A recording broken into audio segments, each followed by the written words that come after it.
disciple de Cheikh Ahmadou Bamba. Il s'agit de cette grande figure de Saint-Louis, un fervent homme de Dieu, Cheikh Bassirou Diakha Cissé.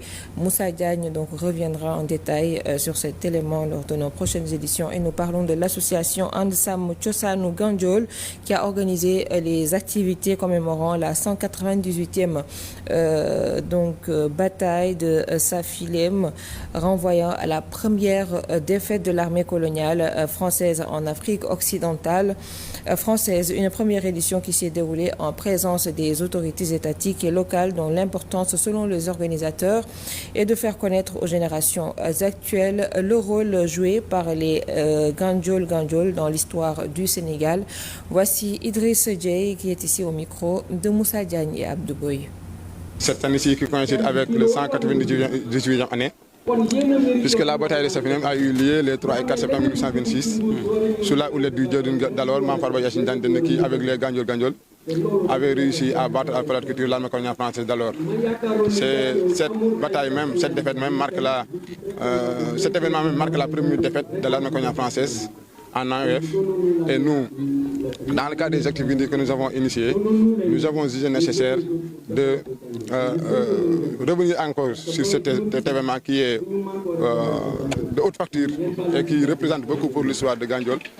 Et donc, c'est la raison pour laquelle nous avons jugé nécessaire d'organiser cet anniversaire ici au terrain de Safilem Gandiol, qui est un lieu symbolique parce que c'est le dernier champ de bataille entre les Gandiol et l'armée coloniale française.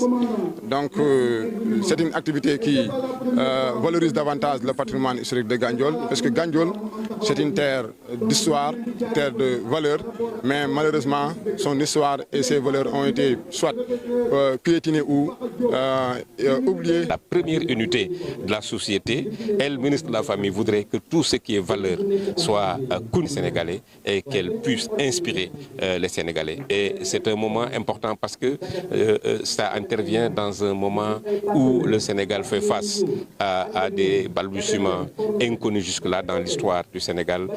On a connu récemment des violences qui sont commises sur des Sénégalais par des Sénégalais.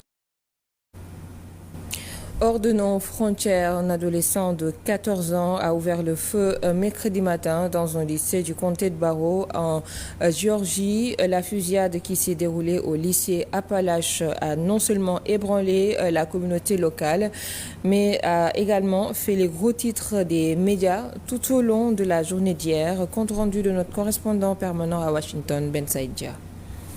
45e fusillade dans une école en 2024.